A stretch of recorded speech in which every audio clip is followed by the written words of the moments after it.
बांग्लादेश की पूर्व पीएम खालिदा जिया सुपुर्द खाक हो चुकी है, लेकिन उनके जनाजे के दौरान उस्मान हादी के समर्थकों ने आईएसआईएस के झंडे लहराए।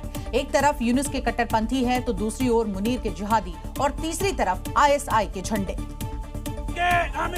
हाथों में इस्लामिक स्टेट के झंडे लिए ये उस उस्मान हादी के समर्थक हैं जिसकी हत्या कर दी गई है, और ये समर्थक पूर्व पीएम खालिदा जिया के जनाजे में आईएसआईएस के झंडे लहराते दिखाई दिए। हादी के हत्यारों को सजा देकर न्याय की मांग कर रहे हैं। आईएसआईएस जिहादी संगठन है जिसका मकसद शरिया आधारित इस्लामी राज्य की स्थापना करना है। ये पहली बार नहीं है जब इस्लामिक स्टेट के झंडे फहराए गए हैं। इससे पहले भी हादी के समर्थन में जो प्रदर्शन हो रहे थे उसमें भी झंडों को देखा गया था, जो दिखा रहा है कि बांग्लादेश में हिंदू ही टारगेट क्यों है। एक तरफ यूनुस ने अपने कट्टरपंथियों को छूट दे रखी है, जिससे एक के बाद एक हिंदुओं को मारा जा रहा है, तो वहीं आसिम मुनीर भी बांग्लादेश में अपनी पैठ जमाना चाहता है, जो इस तरफ इशारा कर रहा है कि बांग्लादेश को सीरिया बनाने की साजिश हो रही है। वहीं ईरान में सुप्रीम लीडर अली खामेनेई के खिलाफ जनता इस वक्त सड़कों पर उतर आई है। देखिए, देश में बढ़ती महंगाई और डॉलर के मुकाबले गिरती हुई ईरानी मुद्रा को लेकर ये विरोध प्रदर्शन किया जा रहा है। वहाँ के लोग जगह जगह पर आगजनी कर रहे हैं और इसके साथ साथ तोड़फोड़ की तस्वीरें भी सामने आ रही है। और यहाँ ये प्रदर्शन पिछले 4 दिनों से चल रहा है। जनता में आक्रोश 7वें आसमान पर पहुंच चुका है। हजारों की संख्या में लोग सड़कों पर उतर आए हैं। ईरान के सुप्रीम लीडर खामेनेई के खिलाफ मोर्चा खोल दिया है। बढ़ती महंगाई को लेकर ईरान एक बार फिर उबाल पर है। दक्षिणी फ्रांस प्रांत में उग्र प्रदर्शन करते लोगों ने एक इमारत में जबरन घुसने की कोशिश की और जब कामयाब नहीं हुए तो पथराव किया। यही नहीं, गेट को भी तोड़ डाला। इस दौरान लोग ईरानी सुप्रीम लीडर खमीनी तानाशाह मुर्दाबाद जैसे सरकार विरोधी नारे लगाते नजर आए। यही नहीं, हजारों की संख्या में लोग सड़कों पर उतर आए और खमीनी के खिलाफ मोर्चा खोल दिया। हालात इतने बुरे हो गए कि सेना को मोर्चा संभालना पड़ा। इस दौरान सेना के जवानों और प्रदर्शनकारियों में झड़प भी देखने को मिली।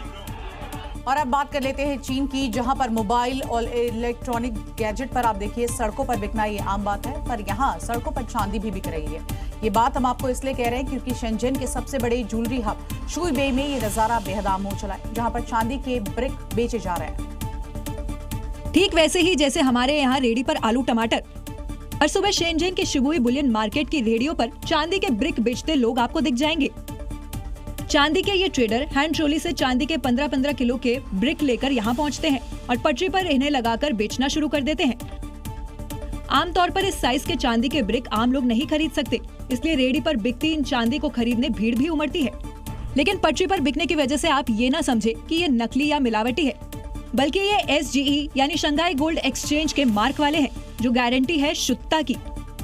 वायरल होते इस वीडियो का मतलब साफ है कि चीन अपने लोगों को भी इन कीमती धातुओं में ज्यादा से ज्यादा निवेश करने का मौका दे रहा है। प्रदेश के कुशीनगर में हिंदू शख्स की चाकू मारकर हत्या कर दी गई। इसके बाद आरोपी नौशाद पर बुलडोजर एक्शन की मांग बुलंद हो रही है, तो वही एनकाउंटर की मांग को लेकर हजारों की संख्या में पीड़ित के परिजन और हिंदू संगठन के लोग चक्का जाम करते हुए दिखाई दिए। पिछले 24 घंटे से इसी तरह कुशीनगर का नेका छपरा चौराहा जाम है। भीड़ से एक ही मांग की जा रही है, बुलडोजर एक्शन।